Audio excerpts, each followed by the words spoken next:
Hello and welcome to the latest episode of Cotunkquit Chronicles, which has been broadcast and developed here in the island of Cotunkquit in our studio. We acknowledge the custodians of the land where we are broadcasting from today, including the Narragansett Nation, and we pay our respects to their elders, past, present, and emerging.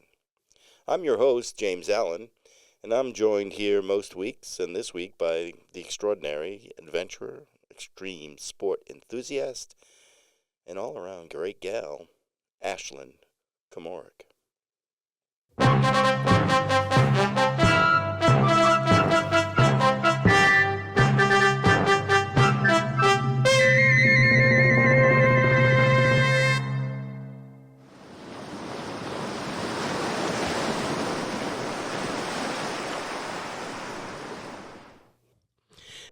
Welcome and hello for another episode of Cotunkquit Chronicles. Brought to you here in our lovely studio, most recently adorned with, I guess those are new methods of repressing the excessive noise in here. Is that correct? That's correct. We had curtains hanging here, but then the fire marshal. Which is the fire marshal's job.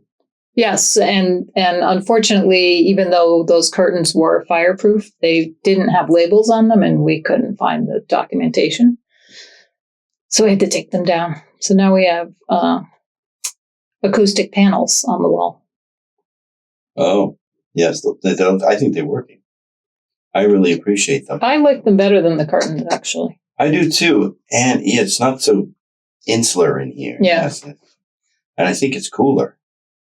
Yeah. We don't have the... We look a little more serious now. Yes, we do. And professional. They're green, which is, is a color of that brings forth good mood. Do you know that? Well, I wanted to tie to our carpeting. So my choices were green, yellow, or blue. Well, I think that the school colors are green. That's and true. Yellow. So you had two choices, really. Well, blue, not so much. I hear a woman, or I hear a fish. It depends on my mood. I am mermaid. So that was the question I just came up with, and it came to my mind suddenly, and I thought I'd discuss it. But it's probably because I've been eating so much fish lately. I've been eating fish for 3 weeks because we were away in Portugal, and got fish on my mind. So there was so many fish. There's fish everywhere. You get fish, lots of fish. I didn't eat the sardines. No. Sardines are good for you. I know, but I didn't feel like, well, they weren't like the kind that you get in a can by any means. These were barbecued. Mm-hmm. And even better. I think if I was going to eat a sardine, and it's been a year since I've eaten sardines. My father used to eat them from the can. However, there were occasions where I almost took that route, but there were so many other good things to eat. I mean, I had some things that were wonderful. Great. There's a dish called cataplana that I'll tell you about, but it was really fun. So, but wait a minute. Let's back up a little bit. When did flying become so fatiguing? I mean, it is a grind. I think it's your age. Is it? Well, also, because it's so much more of a cattle car sort of situation, unless you decide to go business class. Yeah, there was no decision there. That was a lot more money. And unfortunately, we used to have direct flights, at least to the Azores. For a while out of Providence. We flew direct to Lisbon from Boston. But you went to Boston. Yeah. I mean, going to Boston adds to the whole fatigue thing. You got to drive up there. You got to park the car. You got to do all that. Took the train. Oh, you took the train. Amtrak. And took the Silver Line. So but still, that's still a little bit. Yeah, it's 2 legs. You're adding 2 legs. Yeah, the whole Silver Line thing's kind of a pain because you got to leave the train and then go to the Silver Line bus, and it's up or down the stairs, and yeah, there's a little bit of that. But then to get in in a plane at 11:30 at night and then fly overnight. I don't sleep. So we got to, Eve and I, we're not big travelers, but we try. And we arrived, neither of us slept in the wink. And we arrived in Lisbon, and now it's like 10:30 in the morning. It's a massive traffic jam, and we've just got this brand new Peugeot wagon that we upgraded for because originally we thought we could put 2, bags in the trunk and have it covered, right? But we couldn't do that with a little, I don't know what it was. A little European sized car. So we got this one. However, immediately upon exiting the airport, we got into this massive traffic jam on my first rotary. And I have been, I think I could have lost the right to drive at that moment. How many times did you circle around before you were able to exit? It wasn't in a situation like that. It was just like I had to make some moves, I had to bust a few moves. And there were taxis and everything, and there was a lot of honking. And there were certain gestures with hands that I didn't understand. They were all like Portuguese gestures. And I thought, oh, this is what I'm doing now. But then we got on the highway and 120, KMH. Mm-hmm. So it's 80 everywhere you go on the highways. And that was pretty good. But I was exhausted driving. I wasn't the best driver that day. But we made it down to Albufeira, our first destination at the Real Bella Vista. And the room was okay, and the hotel was nice and everything. But the town was nothing like I anticipated. It was gentrified to a great degree, So it used to be a little fishing town. Mm-hmm. And then there's a place called Old Town. So we thought, well, we'll go to Old Town because, we weren't in Old Town, I guess. We were just outside of it. And the taxi dropped us off because we didn't want to walk that night because we were exhausted. And we went to the best little restaurant. We found this little restaurant. This guy is out front hawking, trying to bring in the customers. Nicest man. We went there twice. I would have gone 3 times. It was so good. But this cataplana dish, which we ordered, came out with lobsters, the biggest shrimp. When I say 1 pound shrimp, I'm not kidding. Mm-hmm. Had the head on and everything. It was great. And, I eat the head too. So the Portuguese people felt like, wow, this dude's got the thing going on. I was pretty cool. But there was so much seafood in it, we couldn't even eat it all. I did though, but we shouldn't have. So great, great fun once we got there. I chilled out after a day, got back to our world. But Algarve is actually beautiful. And we took a tourist thing, we got on a boat with tourists. Mm-hmm. And it was unsettling because there were people from all over the world, which was wonderful. But there was this 2 people they thought that they were the stars of the boat because they just never sat down and always plunked themselves out right on top of the dolphins. So we couldn't see the dolphins. All we could see is this woman's big ass. And her husband's taking photographs of her incessantly. She wouldn't even let the little babies come up to the edge and look at the dolphins. She wanted everybody to look at her. Was she American? No. I thought this was going to be like a, ugly American kind of thing. No, I won't I will not discuss which nationality this person was because I don't want to label a whole population of people. But this person was from Europe, yeah. Mm-hmm. And there was, she was totally oblivious to the fact that she was annoying the other 38 people on the boat. But we went out, we saw these dolphins. It was great. There was 200 of them. We didn't think we were going to see any. Mm-hmm. It turns out there were 200 all around. And they were like almost jumping in the boat. It was quite amazing. So that was nice and enjoyable. And then they took us into the, I think it's called Bengala Cave. Because those quite steep cliffs there. the cliffs, and then these caves that actually have holes. You know, you can see the sunlight once you're inside. Mm-hmm. But the boat is this massive boat going in with this big giant heave from the back. You know, pushing the boat in and then up. Yeah, because you're still in the Atlantic, right? Yeah, you're facing and there were 6 8 footers, to the point where I was concerned, you know, that the boat's going to rise up to slam into the top there. And there were other boats all trying to do the same thing at the same time, but they sort of had some sort of synchronized code where they could organize it. But there were some boats that took the edges, and they were in risk. They were definitely risking a lot of, you know, the lives of the people that were in the boats, because they were smaller boats. Really interesting, though. And then a couple of days later, before we left, we determined that we'd go out that way. We'd go to the park and walk that whole edge, where we had seen it from the other perspective, from the water. Now we walk the edge of the ocean, and you're 200-300 feet up, and there's signs everywhere: do not cross this barrier and go any closer to the water. And of course, we did. How many tourists fall over the edge each year? I think the fine was 1,000 euros or something, but it was probably 1,000 people breaking the law, and there was no cops, so I didn't know what to do. I just did it. And so when you were there, did you try the percebes? Are those little? They're like the gooseneck barnacles.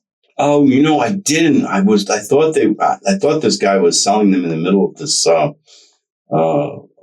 space in Setúbal, which I'd like to tell you more about. They were actually chestnuts.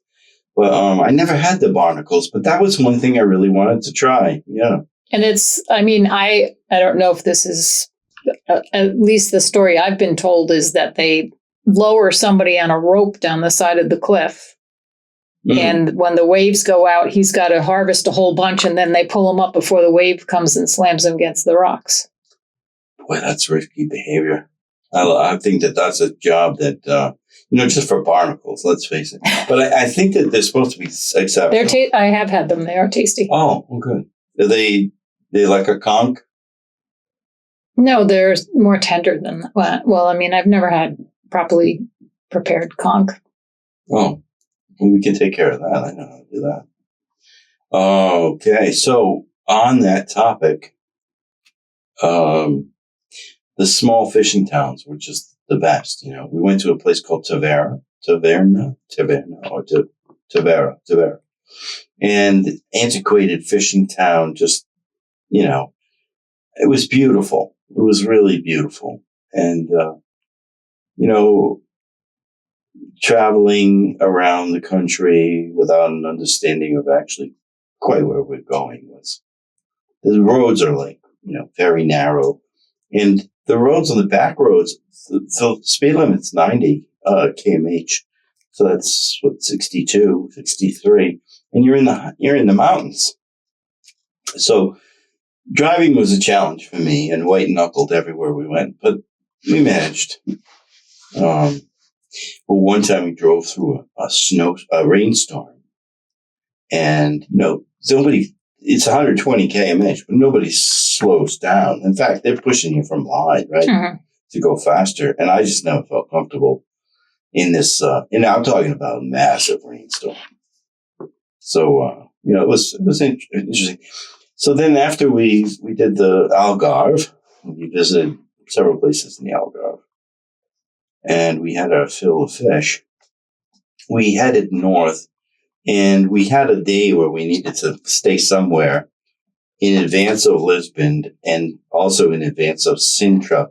But in Sintra, this old medieval city where they have castles on the hills, there's the Moorish castle, and there's the Pena Palace, and then there's Palace de Nacional, which was right across the street from our hotel. So we got to see that one every day, all the time. But then there was quite a big hike up to the Pena Palace, miles, 1.7 miles, I think. But that's a hike you would have done, but I wasn't going to do that one. with Eva, we would have survived that one. And we got up there, and it was really kind of, well, I mean, that's ahead of where we actually are. But so we're in Setúbal, this little town, and we get there, and we can't make the turn with this big car to get into the garage underneath. But I'm determined to get it in there, and I'm thinking I'm going to just wreck this car right now. But finally, after about 1 million adjustments, we got into the parking garage, and I was able to breathe because all around the hotel, it looked like the city had some troubles, and we were in the wrong part of town.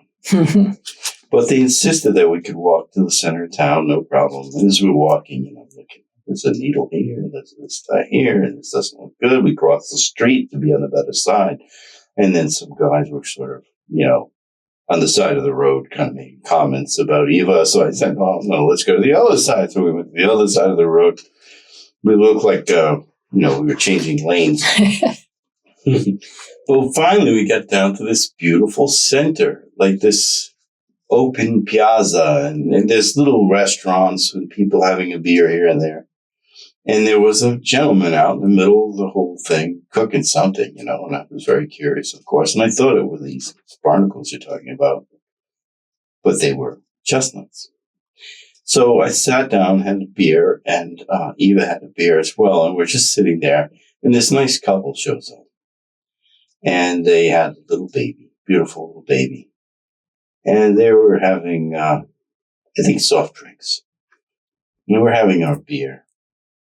So I went up and got a load of these things from this man. He was covered in soot. He looked like because he was roasting them right there. Yes, it was like right out of, Dickens. There you go. Thank you for that. And sure enough, I bring him back. And of course, there's too many. It's €3. We could feed an army with them. So I just went around to the tables and nice family next to me, and I offered. And they said, no, thank you. And it was very pleasant, nice family. And then next thing you know, the husband or whoever, the partner, he comes up with 2 beers, puts them right in front of me. Now, what a nice gesture. Our first gesture from a local in all of our trip to this point. And we were like so happy about this, because we were feeling kind of poorly about the place. Now we feel great about the place. And then, so initially I was like, I bought the chestnuts sort of out of sympathy, right? Mm-hmm. So I did that. That was my act of charity, right? I gave them a tip. And then there was somebody else that brought something to me. And then a woman came up to me, and she was poor and needed money. She was asking for money. And I gave her money. So it was just this wonderful dance of charity. Nice. And, I haven't found that in my life, like, too many times. Maybe I should do more charity, but, or be more mindful of it. Because, boy, if you give, it comes back. And it doesn't have to come back, but it did in this case. And that's a lesson from Setúbal. Karma. It was nice. And I had this perception of the place, and I was wrong. And we were wrong, really. Eva was happy to leave the next morning, however, because we had to go to Sintra. And you can't drive in the streets of Sintra after 8 a.m. So obviously we got out of town pretty early, out of Setúbal. And we drive into Sintra, and we're hustling. But you can't hustle a car in Sintra because the roads, they're as wide as this table. I mean, and I've got the wagon Peugeot. Sometimes, Ashlyn, I'd have to go around the corner 1, 2, 3 to go back up. Exactly the opposite direction. They're made for horse carts, or whatever. So it was. Reminds me of a trip we took in Italy, and the roads in Garda, at the top of Lake Garda. Really old town that super, super narrow. And there's just buildings, Yeah. like right there. And we got to this one section. It was already pretty narrow. And then there was a set of stairs built up to go to somebody's door. Hmm. And Stuart was like, are we going to make it? And I can't remember now who decided that there was going to be enough space, whether it was me or one of the kids or who knows. And sure enough, we got stuck. The car hit? We just like down the center perfectly, but we're stuck. We had to back all the way because there was no way you could turn around. And then when I returned the car, there was a bit of a scratch. So I took some chapstick and I filled it in. Oh, boy, that's a wonderful experience. And it's a chapstick, fix. That's a hack. Chapstick hack. So that was cool trying to drive there. But then finally we got there. We came to our hotel and we were just so relieved. And we couldn't see anything. It was very foggy. But when the fog lifted, there it is. The Moorish Castle. And if you ever, it's one of the wonders of the world, I think. It was pretty to look at from down there, of course. But then when we got up there, the hiking inside this massive castle that went on and on. It was ruins too. So there was some of it was intact and other parts weren't. But hiking was frightening at times because it's straight down, it's like a mile down. It's a very hilly country. It is. And very coastal, You're 5 hours change of time, right? And there's a reason for that. Everywhere else in Europe, 6 and 7, right? You're so much closer to the U.S., right? Because you're jutting out into the ocean. Mm-hmm. And it's just, I can see how Portuguese explorers must have thought and looked out and thought, well, we fished over there last week. We fished over there the week before. Maybe we could go way over there. That's why there's so many Portuguese people in Rhode Island and Massachusetts and all explorers and navigators and fishermen and then whalers. It's a remarkable country. Hard-working people, but somewhat impoverished still. I think that they don't have a lot of money in the country, it seems. There's not a lot of wealth that's driving. It's all tourist-based money, it seems like. Because everything was so expensive. I mean, a meal, pretty good meal. It's pretty affordable. 16, 17 euros, what's that, $18. And you've got the 3-course meal. And then if you want to throw in a drink and everything, a lot of times our dinners would cost us, and it was really high end, equivalent of $55. For the two of you. For the two of us. And then in Newport, even in Katunkwit, that's $150, right? Yeah, if you've got drinks. Yeah, drinks. You can go anywhere without having a drink. And the wine, no headaches. Wonderful. No sulfites in that wine. Mm-hmm. Why don't we do that? I don't know. There's a lot of things that happen in Europe that don't happen here. Well, some of it has to stay there, too. Did you drink a lot of coffee, too?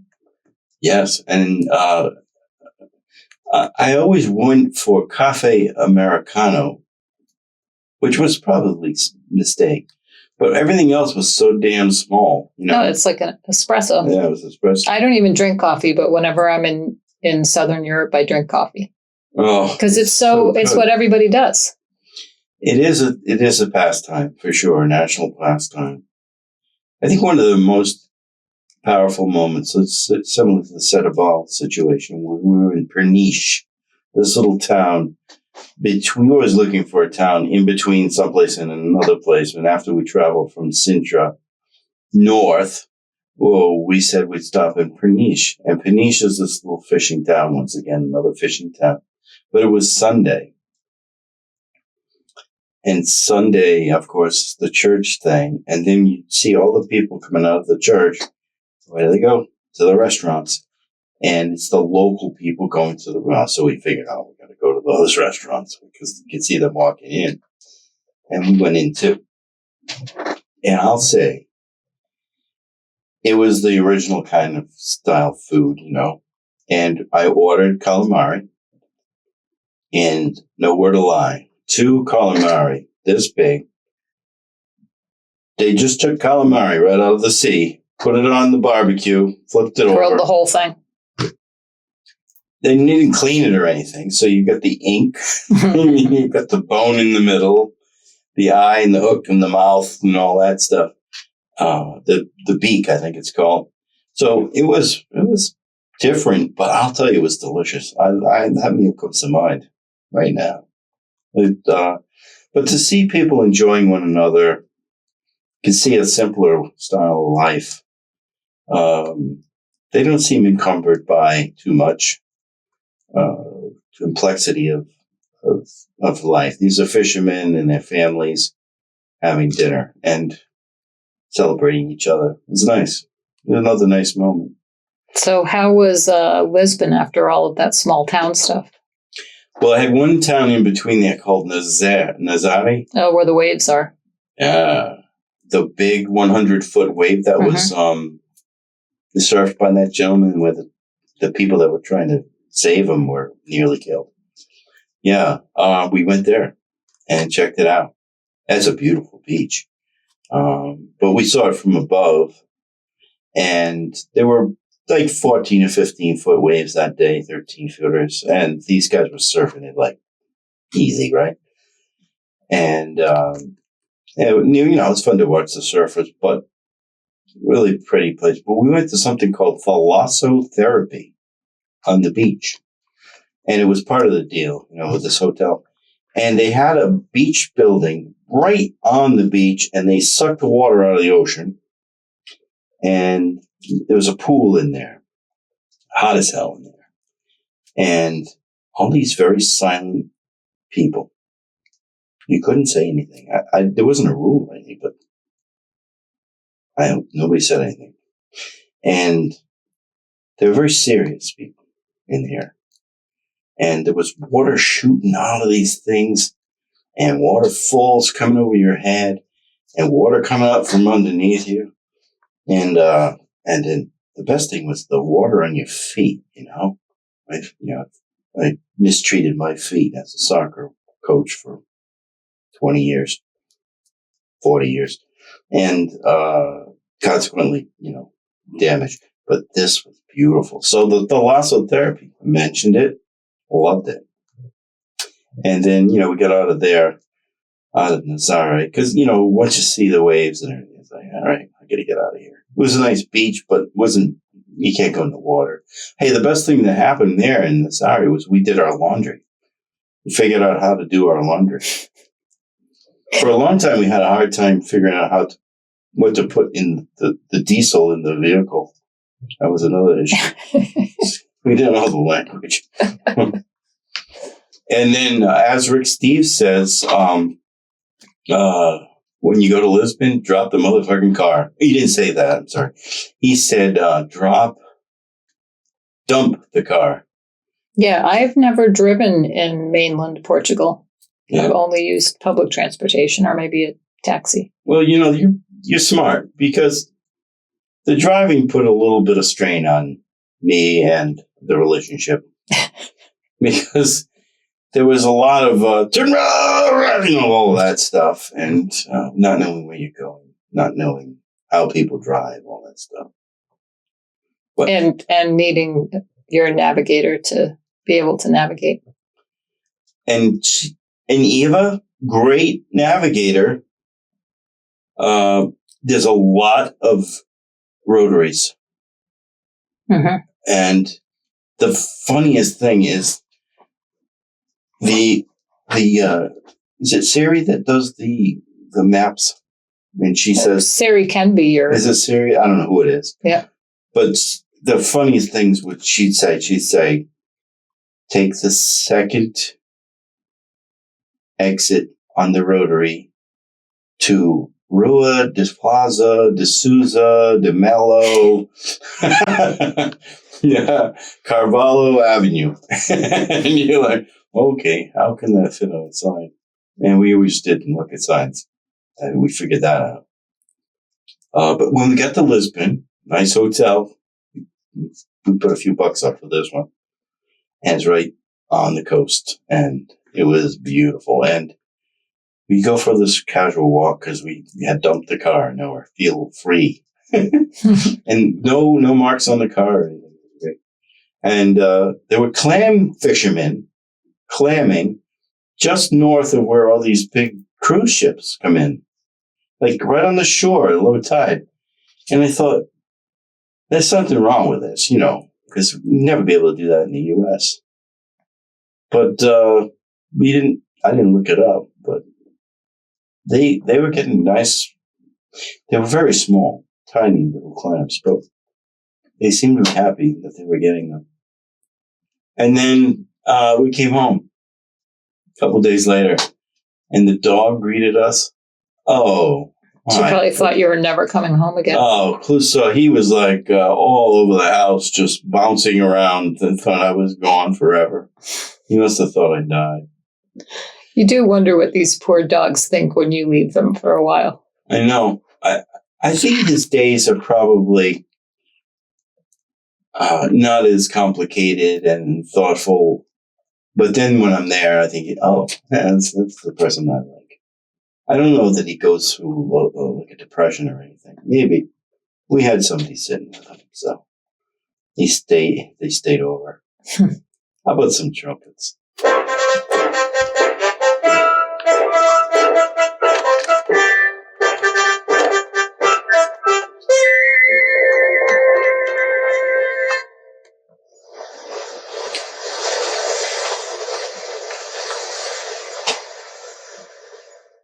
Well, I have a treat for you today. Our friends, the poet Russell and the musician and poet Dave, my two good friends, have created an album entitled The Brothers Grimm. And that is located on Bandcamp. And I guess Spotify, you said? Yeah, I listened to it on Spotify. Yeah, so there's two options at least for this piece. It's called Waiting on the TDI. And I guess I should explain what TDI is, right? Yes. It's temporary disability insurance, which we all pay into if we're working. And then when you need it, sometimes you wait. So I'm going to present this tonight. And this is Dave and Russ. And they've put together this wonderful album. And this is quite funny. I will preface this by saying the musical interlude is quite long in the beginning. Not too long, I'm saying quite long. And the poetry / singing it hits you right over the head. And it's really great. So I hope you enjoy Waiting on the TDI.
Chutes and ladders in Candyland, waiting on the TDI. Bummed about my holy socks, worried about the future. In a month, Esquire Wolf at my door. If I can't pay my rent, I feel like an April Fool. My foot aches. I feel icky.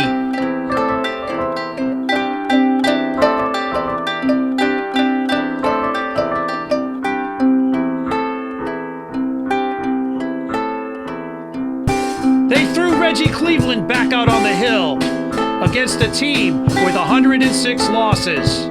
Always finding a way to lose. Gone from dependable to dependent. A glass arm out of gas. Face of the franchise. Better behind the scenes. I hate relying on people. I hate giving orders. Conquer the world. Leave people alone. I'll mind my own business if you mind yours. I'm still waiting on the TDI.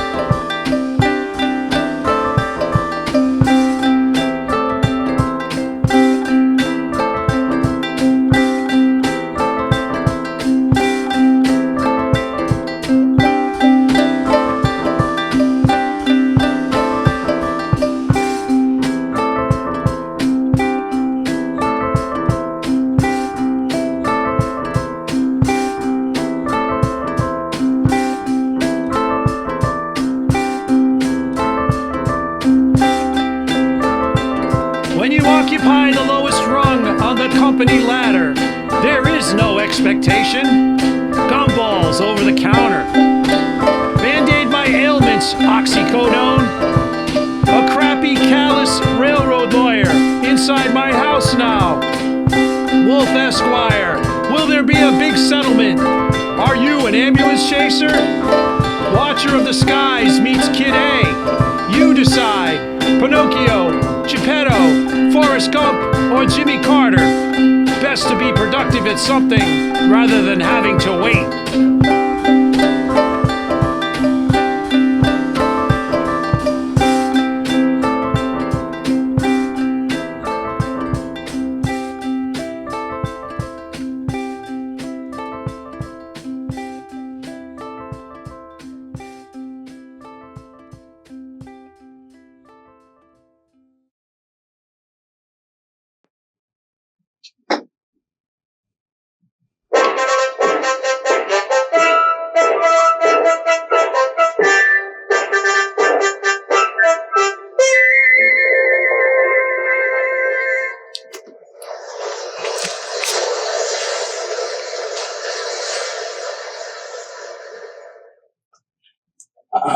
I don't know if you know Nathan Levin. I don't know Nathan Levin. Nathan Levin, I think you do. I think you worked with him at one point. He worked here. And I believe that you know him. And he was working, he was down on the Dutch Harbor docks. And I went down there the other day, just casually took a bike ride, and I saw him. And he had a set of tongs, and he was tonging right off the dock, which I thought was a cool idea, and of course, I you know what tonging is, folks out there in Iowa probably don't know what tonging is, but it's like a big giant reverse set of scissors with rakes on the bottom, and you're lifting clams from the mud, and they go into like this basket that sits between these reverse scissors, okay? And then you pull them up. Now, these scissors are about 16 feet long, so they have wooden handles. So Nathan's out there doing this, and then we had struck up a conversation, of course. Is this Nathan who used to be a custodian? Yes, that's right. Oh, okay. So, yes, I do know. So Nathan and I are having the best conversation about the old days and clamming and all the stuff. And I just felt it was just such a Cotunkwood moment, But to see this guy, digging up his dinner off the dock, it was phenomenal. And he's not a spring chicken. No, I mean, we're similar in age, but I gave him about 10 rakes on my own. I knocked out a few, and we had a few in the bucket there at the end of the day. It was pretty good. It was a nice way because the weather's so good. Lately, the weather's been amazing. Yeah. October 23rd today. And it was, 77 degrees, I think. I went swimming on Sunday. It was 64, water 64, 65, right? That's probably what it seemed like, yeah. Stuart thought it was less. Yeah. But it was cold to get started. Yeah. But once you were swimming, it was beautiful. And the water's so clear right now. Well, that's because all of the stuff dies off, the summer stuff. Plus, it hasn't rained in a while. It's not significantly. So true. Well, I'm so glad that you got that swim in. Yeah. But hey, the wind was blowing, and it's blowing off the ocean. You think, this water's going to be cooler down there. It wasn't at all. It was nice. So, you have a recent encounter with any Katunkwitonians that we should know about? That you should know about? Yeah, tell me. Nothing you should know about. Uh-oh. So, do we have to inform Stuart and Ricky that you're out there now? No, I wasn't alluding to that. Okay. How are your two persons of importance? Those two kids of yours, how are they doing? They're on the Big Island. Oh, good. You know what I'm talking about when I say the Big Island. Yeah, of course. Aquidneck Island. Aquidneck Island. So they're over there living like more adult lives. Yeah, I would say more than us. Semi-adult. Pretending, right? They have these elections and everything. I mean, who's running this time? Whose turn is it? It's like the way it works here. But over there, I mean, they really they have a real society and everything. We do too. Yeah, but it's not representative of all human beings. That's like a real city over there. I went over there the other day ironically, for the seafood festival after coming back from Portugal. Where is it these days? It was downtown on the, Bowman's Wharf. Well, it used to be where they put that new hotel, didn't it? Didn't it used to be? Yeah, it was. Yeah. Yeah, they can't do that anymore. No. But they should have put it in. They should have had it at where the Highline used to be, because there was so many people. Mm-hmm. It just took up the entire space, and there were people buying like $40 lobsters and standing up trying to eat a lobster. It was hilarious. One hand, they're trying to scoop out it was hilarious. And we walked in and we went, we did a loop, and it wasn't really walking. It was just shuffling. We shuffled and we shuffled out. We walked back up to where we parked our car. No, you don't have to pay to get in. No, that was the thing. And it was nice weather, so millions of people showed up, and they were selling out everything. It was amazing.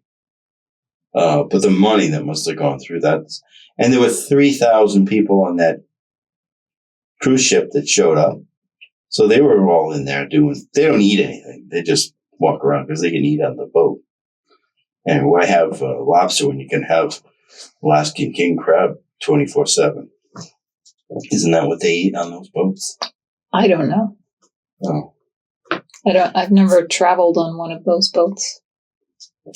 So I was over at the Katunkwit golf course the other day, and I'm just set to play, and I see these guys, and they got 10 years at least on me, right? But I'm thinking, wow, I don't have anybody to play with. I said, hey, can I play with you guys? And I come to know that I know all of these fellows indirectly through a former boss of mine that I coached at URI. So he grew up with all these guys. So instantly I'm in Flint and in Prim. So and I was having a good conversations and everything, and they asked me to play in the league. So now I'm in. I finally made it. I'm in the Katunkwit league. Yeah. Here. Were we just talking about how difficult it was to get into a league here? I know.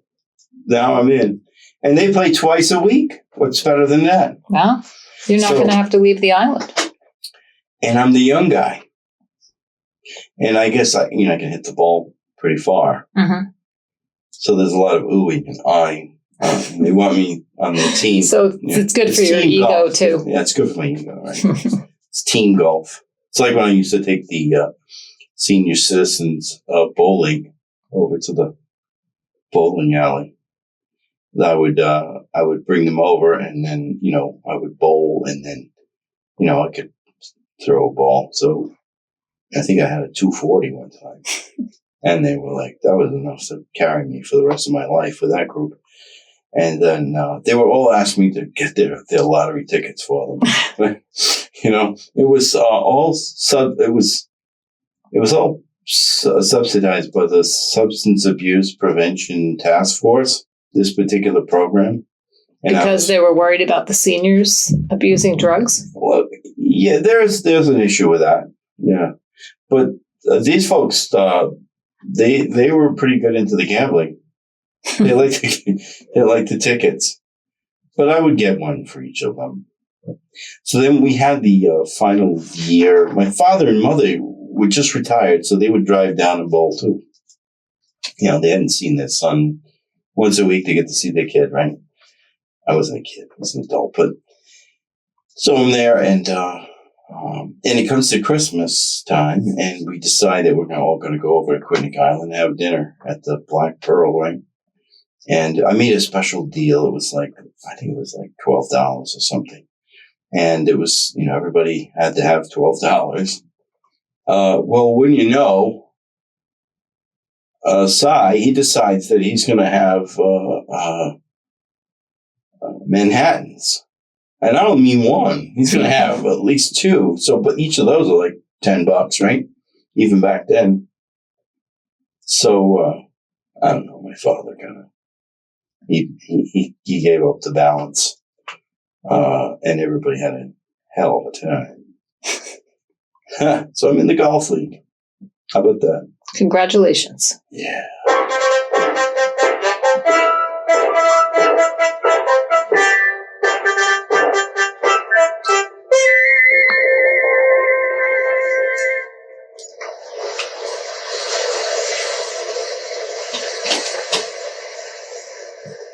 Oh boy, do we have some sponsors for you today. We've been working on this. So somebody's been working on this while I've been away. And we have a new sponsor. Get this. Reefers Refrigerator Swap Incorporated, located between Valley and Stump Streets near the library, has recently opened. Given the fragility and lack of stamina new refrigerators now possess, So true. Reefers Refrigerator Swap Incorporated provides a place to swap out your defunct and poorly performing reefer for a working version of a reefer. Here's how it works. You pay a one-time fee of $100 and you become a reefer member. If your reefer goes down, we swap out a similar fridge and you pay a one-time fee of $600. You're guaranteed a refrigerator for the rest of your life. We provide white glove drop-in removal services. You'll never pay more for your replacement fridge. Wait, there's 2 one-time fees in there. Well, isn't that funny? Isn't that the power of advertisement? You pay a one-time fee of $100, and then when your fridge dies, you pay a one-time fee of $600. Isn't that the truth? You could pay $700, and then you get a fridge. And then you have to pay another $700. Still cheaper than probably the average fridge right now. Yeah, so I think that's what the social statement here is that things don't last very long. That's very true. A refrigerator swap company right in the middle of town here. But I don't think it's a bad idea. Do you? I think it's a good idea. I'd have to see it in practice. Well, you know how a reefer can be. All right, come to the Bras, Books, and the Banal on Cotunkit, Maine for our end of the season blowout sale. Buy a bra and a book, and we'll provide the banal conversation you are seeking when buying a bra and a book. Our fitting rooms are well lit for some easy reading while you contemplate the fit of your bra. No pets allowed. We are a gender-neutral facility and a no judgment establishment. Now that's a new business recently, right? Come to Bras, Books, and the Banal.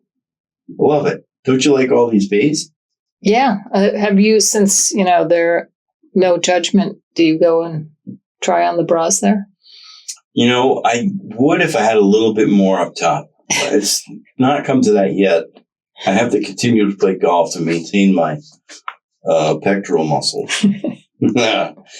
So anyway, that's, were you comment? Is that a social comment about my chest? No.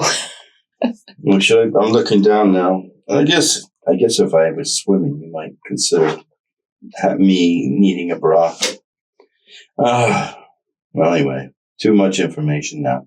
Okay, we're also sponsored by no political party, but we urge you to vote correctly and with an understanding of the gravity of your decisions each time you vote.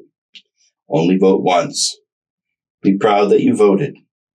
Wear this sticker or place it on your life-size picture of the candidate of your choice on your front lawn, as I did. Don't boast about your early vote, even though you were the fourth citizen in town to cast their vote. Is this true in your case? Yeah. You were the fourth person in town? Well, I didn't check, but I usually am like fourth. I try to time it because four is my favorite number. Mm-hmm. No, I guess I was a little later this time. You know why? I was in Portugal. Good excuse. But I vote right away.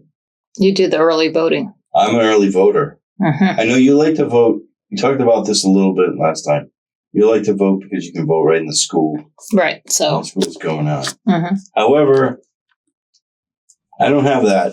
Like, I think there's some value in voting early if you're really sure who you like. You know, it's not just one vote. It's not just a presidential vote here. It's a lot of votes. But I had a good understanding of what I wanted to do. And I really think it's critical to know that 39 million people have already voted. Do you know that? No. 39 million. That's a lot. I think that's the number. It could be 3 or it could be 9, but I think it was 39. All right. Oh, and also, another sponsor. We're sponsored by the Human Party, a collection of humans with differing opinions who like to party. Silly one. Katunkwit Cafe is offering free entry every night, as we always have, an infrequent yet random contribution of Jello shots during the concerts on site. I call them concerts, but they're bands that come in, right? Get a burger, listen a while, dance when you're feeling it, and swallow a few free Jello shots. It's the modern way to drink shots. Katunkwit Cafe, located centrally on Katunkwit, Maine. You know, the food's gotten pretty good over there at the Katunkwit Cafe. What's the source of that change? I don't know if they have a new chef. Oh. But, Well, you know, of course, we also have very limited choice. But all 3 restaurants have sold. Now, I don't know if 3.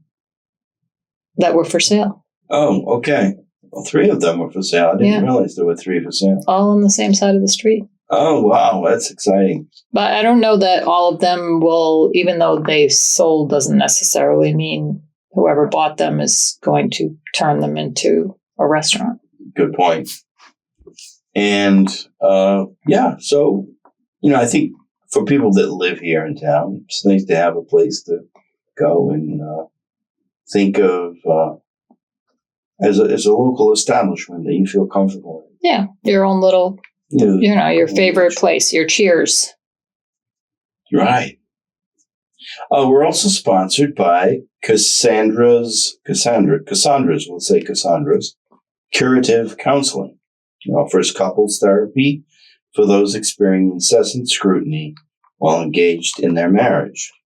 Cassandra works on a one-on-one with each member of the affected group and then brings the couple or threesome or more together for some intensive discussion.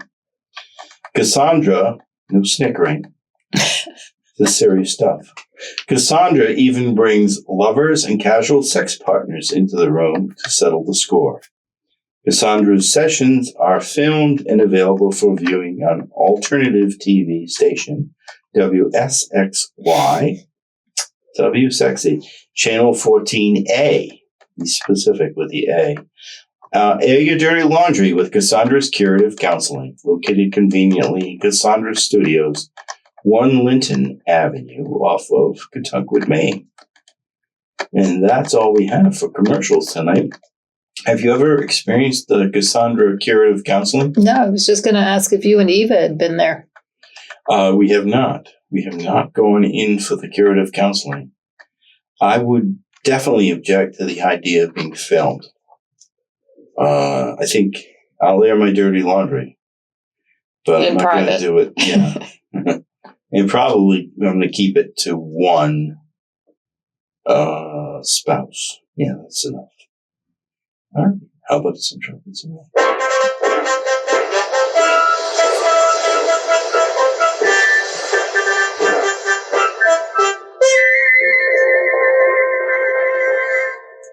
Well, I went around and around about how I might approach this next section. You may remember that the last segment, I introduced a new story. It's a longer story. It's called The Bear and the Nightingale. And it's a political story. And, I'll preface it by saying it's about the conflict with Ukraine and Russia. But it takes place from the perspective of animals and birds and other things. So with the whole idea, it's a satiric piece. So I guess that's a lot of information, and I realize that you as the audience need to listen to it and determine what it is. Not me telling you what it is, but I intend to read section 2 tonight. But I wanted to preface it by just reminding you of what's happened thus far. So we have a blueberry field, okay, and that borders the land where the bears live and the nightingales who enjoy the blueberries, along with a lot of other birds and animals. If I remember, there was a big bully bear who was bullying his own children. His own children, his own family, and his wife, right? And he was bullying and preventing. Or he was eating all the blueberries, so there would be none left for anybody else. And actually pulling out the plants as he was doing this. He was very reckless and violent.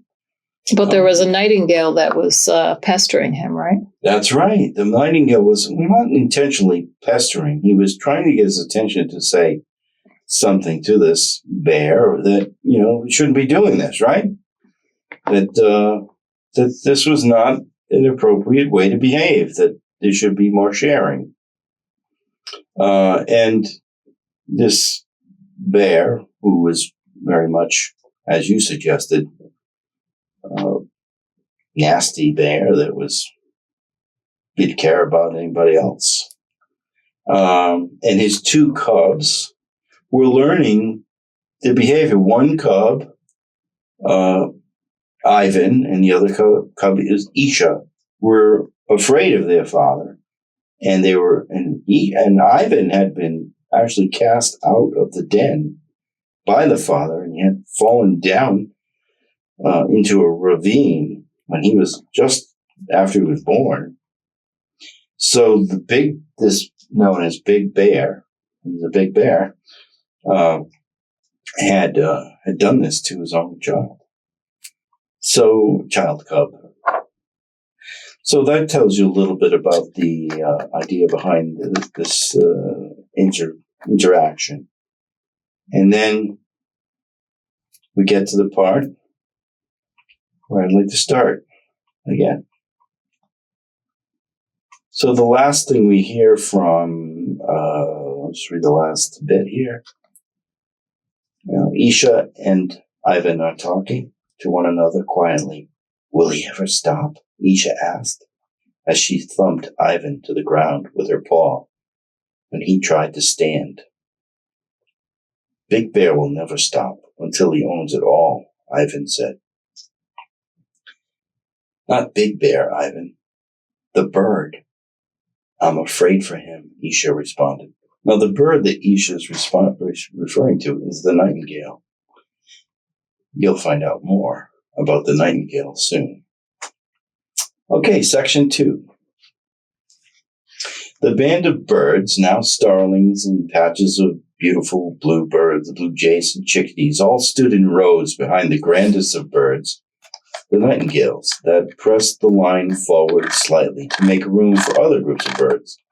The first sortie of nightingales took to the skies, flying in formation as if all tethered by a net, reaching the bear and the bird in the middle of the field, streaming around Big Bear until he was barely visible.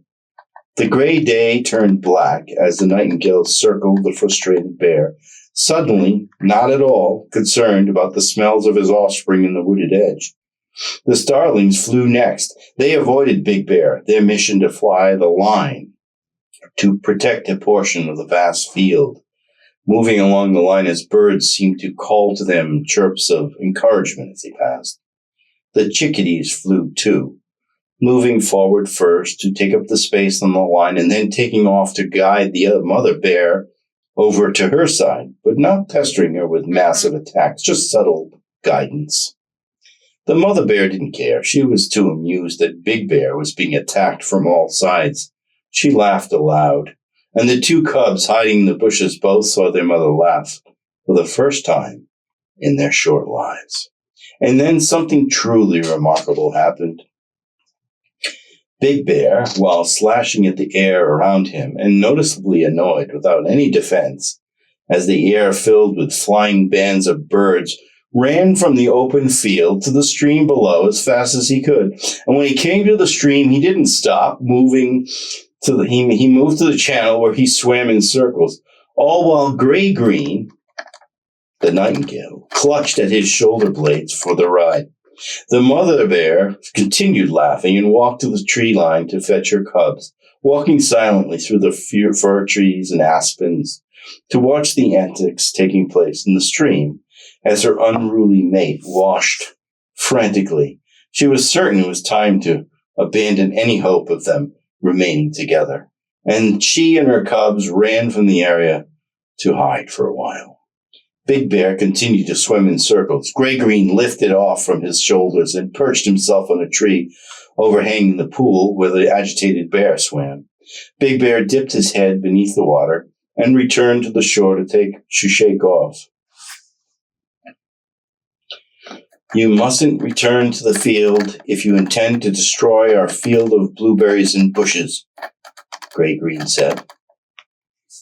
No one tells me where I can feed, especially a pathetic little nightingale like you, Big Bear told him. Take a look at the field, Gray Green said. When Big Bear looked at the masses of birds banding together in one half of the field, standing guard patiently, he was amazed, but he wouldn't let on about his concern. So, there's a big bunch of birds on half the field. So what? Big Bear called out to the resting bird far from his reach as he swatted him out of habit. We will be here when you return, here when you awaken from your sleep, here after you rest for winter, here until the day you die, for we live here with you, and we're part of the animal kingdom, Gray Green said before Big Bear cut him off. I'll return with more bears than you've ever seen. I'm the biggest, baddest bear ever, and will follow me. And they will all follow me. Even some of your birds will come with me too. I rule this place. And what is unfortunate for you is that you live where I want to eat. He rambled while standing on 2 feet, his massive paws and claws at his side, ready to strike if the bird were to fly his way. Gray Green flew over Salmon River, along the shore and up to the field to join the birds. He stood in front of the birds as their chirps and foraging for berries stopped while in his presence. My fellow Nightingales, I thank you for joining me and standing up to Big Bear this day to hold our sacred lands. You were brave, as were all of you other birds, as you helped move Big Bear from this land. This is only the first day of many days ahead. Are you ready to hold our sacred lands, to do whatever it takes to maintain our half of this great territory? Ready, chirped the smallest chickadees in unison, as all of the groups of birds called out their allegiance to brave Gray Green. Gray Green's fledglings, only one day out of the nest, flapped their wings as their mother attempted to herd them to the nightingale line. We only seek to return our lands taken from us by Big Bear. We only want what is ours, Gray Green called out loudly for all to hear. I want you all to pledge, he said as a flock of seagulls landed at the edge of the field, and in flew several pairs of hawks, because everyone knows that hawks are paired for life. One osprey landed next to Gray Green. Osprey was so big that he made Gray Green look like a chickadee among starlings. We too pledge to hold off Big Bear and his assassins. We can fly high in the air above the bears and report back to you when they're coming back, if they do. Big Bear will be back, Gray Green called out. Osprey, will you send out one of your friends to talk with? You can't talk to that Big Bear, the osprey with the gray hair between his eyes responded. I talked with him, Gray Green said, pausing. He's not likely to talk to me again, but maybe, just maybe, you could talk to his mate, the one that was in the field with her cubs, gently eating blueberries while her cubs frolicked playfully between the plants. I'll talk to her and report back to you, but I'm not sure it's possible to speak to Big Bear. He's unreasonable, Gray Green said as he winged off, climbing high into the sky in search of Mother Bear. Big Bear was confident that he could muster hundreds of bears to travel to the meadow and take the lands where the nightingales lived. After all, weren't there bears speaking bear language, eating honey from hollowed-out trees, and sharing fields for millennia in that region? Big Bear was certain that bears roamed these fields and when he was young, or did they? He couldn't remember, but it didn't matter. He had been harassed, chased from a field by nightingales and other birds. It was time to act.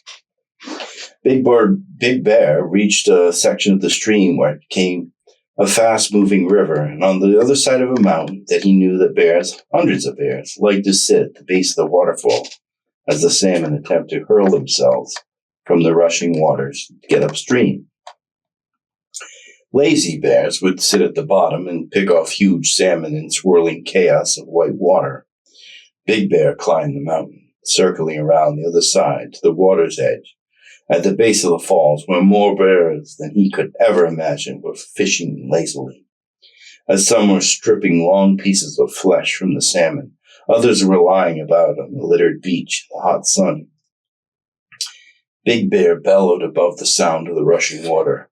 I need you to follow me to the field on the other side of the mountain to take on some birds that have staked a claim on a blueberry field that we all know is ours, Big Bear said as his chin high in the air, arms and paws crossed over his chest. Blueberries? What field? What are you talking about, Bear? One of the youngest bears responded as he chewed on a strip of pinkish-orange salmon, his chest all messy with bits of uneaten fish strewn about. Big Bear walked slowly to the bear, his paws at his side, then reached up to remove the fish from the bear's chest as the bear chewed, spilling more scraps as he ate. Big Bear held a piece below the bear's chin as the bear strained to see what he was showing him, and with one swipe of his other arm, that was at his side, he slashed the bear's throat in one single motion. The rest of the bears were suddenly attentive and horrified as the bear rolled into the stream, clutching his throat, as blood streamed down to the salmon-filled river. Anyone else have any ideas? Big Bear asked rhetorically. Bears had been laying on the beach and stood and dusting sand and shaking themselves off. There's a lot of mumbling and confusion. One of the bears attempted to flee, but Big Bear caught him in the stream.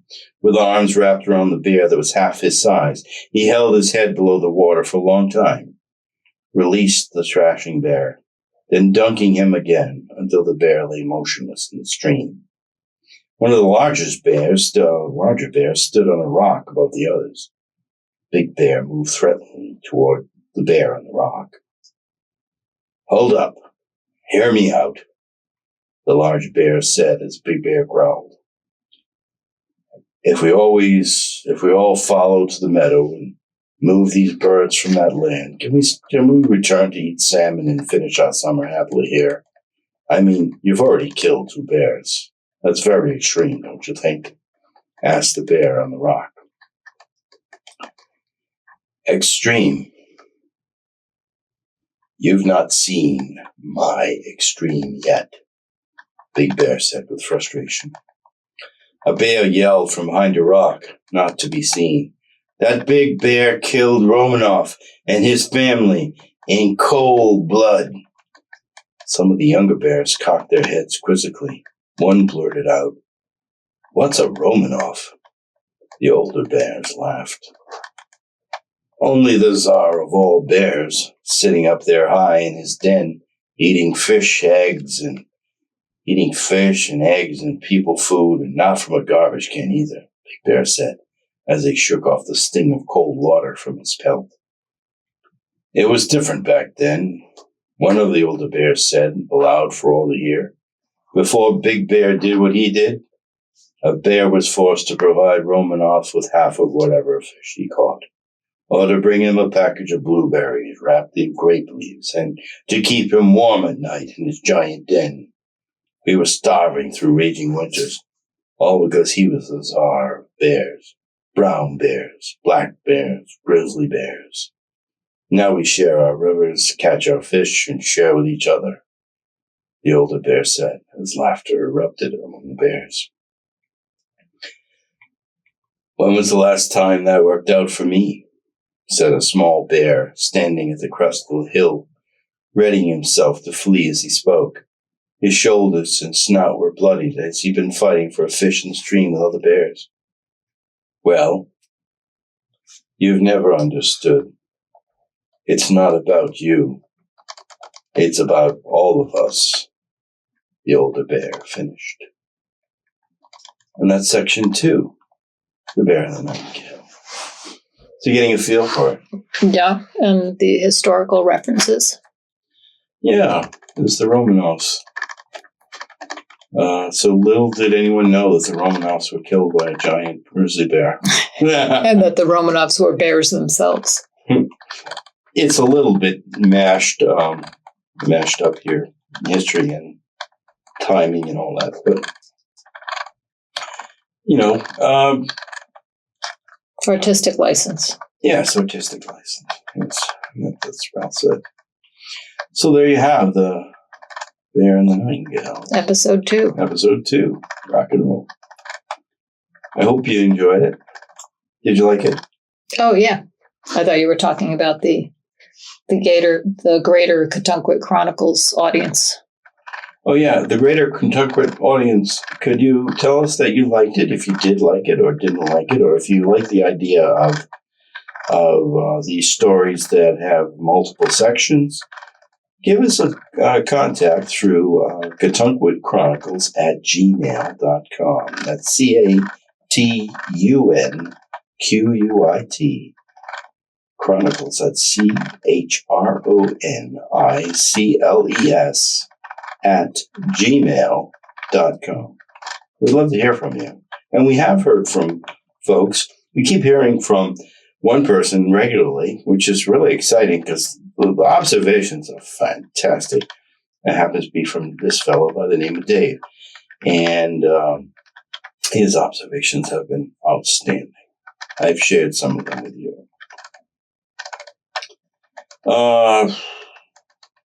So, you think we should continue with stories that go on like this? The serialized, Yeah. yeah. I mean, I guess we should wait for some feedback from our listeners, Yeah. but Okay. I'm okay with it. Well, we missed you. Eva and I missed you in Portugal. That would have been a fun trip, but we would have been well behind you in the hill running category. Well, I mean, I remember you saying something about this being a vacation, but also that you were considering whether Portugal would be a good retirement location. Yeah, I don't think so. For me and for Eva too. I think there was several things about it that I loved. And I think it's affordable for sure for retirement people. And perhaps we didn't travel to the areas where, like, I felt like you could meet people and, yeah, you could have a regular group that you played golf with and a group that you play cards with, and you can have a life. Because, like, that's more important than place to me, is people. I don't know if that's the case for Eva, but I think that we realized that the language was a barrier. Even though many people spoke English, the barrier is in the culture. You don't get the culture if you're not, like, you don't understand the culture if you're not understanding the language. And I never felt like I was going to pick up that language too quickly. I really thought that I would, utilize some of my understanding of Spanish, marginal, even other European languages, French and stuff, but it didn't equate. There's a different pronunciation that I missed. Did you find when talking to locals, if they asked where you were from, that they knew where Rhode Island was? I did. Actually, that's true. I didn't realize that. Yeah. That was the most interesting thing, especially in the Azores, but even in the mainland in Portugal, because you could go anywhere in Europe and say you're from Rhode Island, and they would just look at you and have to say, well, it's kind of between Boston and New York or something like that. Oftentimes they think it's Long Island. That too. You may know something about that. Every person I met, like cab drivers or so on, if I was like, well, I'm from this place called Rhode Island, they were all like, oh, Rhode Island. My cousin lives in Rhode Island, or I lived in Rhode Island. I moved back. They all know it because my cousin lives in New Bedford, or exactly, or Fall River. Yeah, so there's a lot of Portuguese heritage here. It's people that have immigrated over. My uncle, for instance, they came here, a big family, and they grew potatoes on Aquidneck Island in Portsmouth, and their family provided, I think it was Lay's potato chips for all the potatoes for Lay's potato chips forever, a long time. Yeah, and now all that land is all now somewhat farmland. There's still some potato farming on Aquidneck. There is, and then even more so in Tiverton, the Fesselbank, something. Yeah, there's a nice farm out there that's been preserved and assisted preservation through the state of Rhode Island's land preservation. So they pay the farmer to maintain a farm in perpetuity, and makes it possible for a farmer to succeed. And I think it's a great program. The state of Rhode Island invests a lot in land protection, and I'm very proud of that. It's good. So I think we've talked about a lot of things tonight, and I think it's probably time that we wrap it up. Say so long and farewell. So we can go to bed. Yeah, I think that's good. So I'm going to play the trumpet.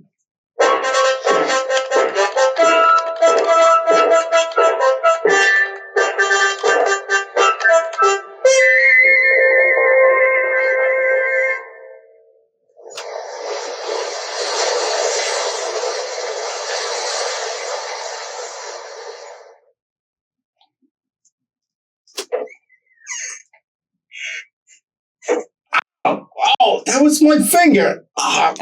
It's bleeding. Stop flailing around. You're getting blood on the books in the library. It's squirting out of my finger, though. Here, Come on. here, put this on. It'll stop screaming. I mean, come on. It's killing me. You smashed my finger in the door, Ashland. I'm injured. Come on, Ash. Maybe we should go see Cassandra at Cassandra's counseling. Oh, Cassandra's counseling. Come on, give me a Band-Aid. You sound like Stuart.